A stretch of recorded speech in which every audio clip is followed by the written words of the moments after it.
Second baby பிறந்ததும் first குழந்தைக்கு இதை மட்டும் ரெகுலராக பண்ணுங்கள். Hi, this is doctor Santhosh Babu, homeopathy healing journey day 13. First குழந்தைக்கு டெய்லி ஒரு 10 மினிட்ஸ் டைம் ஸ்பெண்ட் பண்ணுங்கள். அந்த 10 மினிட்ஸு நல்ல ஒரு ஐ டு ஐ காண்டாக்ட் இருக்கணும். ஒரு ஸ்ட்ராங் ஹக் கொடுங்க. நீ தான் பிடிக்கும், உனக்கு ரொம்ப ரொம்ப பிடிக்குன்ற மாதிரி ஸ்ட்ராங்காக சொல்லுங்கள்.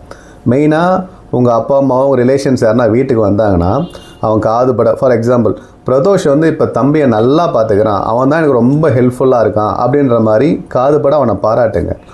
அதே மாதிரி பார்த்தீங்கன்னா அது வரைக்கும் ரெகுலராக நல்லா சாப்பிட்டுட்ருப்பான், ஆனால் இப்போ சாப்பிட மாட்டாங்க, ஓடிக்கிட்டே இருப்பாங்க. நீங்கள் பின்னாடியே துரத்தணும். ஏன் அப்படி பண்ணுறாங்கன்னா அம்மா வந்து பின்னாடியே துரத்துறது அவங்களுக்கு ரொம்ப பிடிக்கும். ஏன்னா என் கூட டைம் ஸ்பெண்ட் பண்ணுறாங்கல்ல அப்படின்றத என்ன பண்ணுவோம், பர்பஸாக சாப்பிட மாட்டாங்க. அதே மாதிரி பார்த்திங்கன்னா பெட் வெட்டிங் பண்ணுவாங்க. அது வரைக்கும் பெட் வெட் பண்ணியிருக்க மாட்டாங்க, ரெகுலராக பண்ண ஆரம்பிச்சிடுவாங்க. எதுக்குன்னா தம்பி மட்டும்தான் யூரின் போவானா, நானும் போவேன். இதெல்லாம் பார்த்தீங்கன்னா அதோட ஜெலஸ் சிம்டத்தால் தான் இந்த மாதிரி ப்ராப்ளம் வரும். அதே மாதிரி ரெக்கரண்டாக டிசீஸ் வந்துக்கிட்டே இருக்கும். இதுக்கும் காரணம் இதுதான். அதனால் நான் சொன்ன ஃபஸ்ட்டு விஷயத்தை ரெகுலராக ஃபாலோ பண்ணுங்கள்.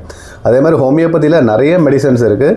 உங்கள் நியர்பை இருக்கிற எனி ஹோமியோபதி டாக்டர்ஸை கன்சல்ட் பண்ணுங்கள். பேசிக்காக குழந்தைங்களோட ஜெலஸ் ஃபீலிங், இந்த மாதிரி ரெக்கரண்ட் ஃபீவரும் நம்ம வந்து அவாய்ட் பண்ணலாம். மெத்தடை ட்ரை பண்ணுங்கள், ரிசல்ட்டை கமெண்ட் பண்ணுங்கள்.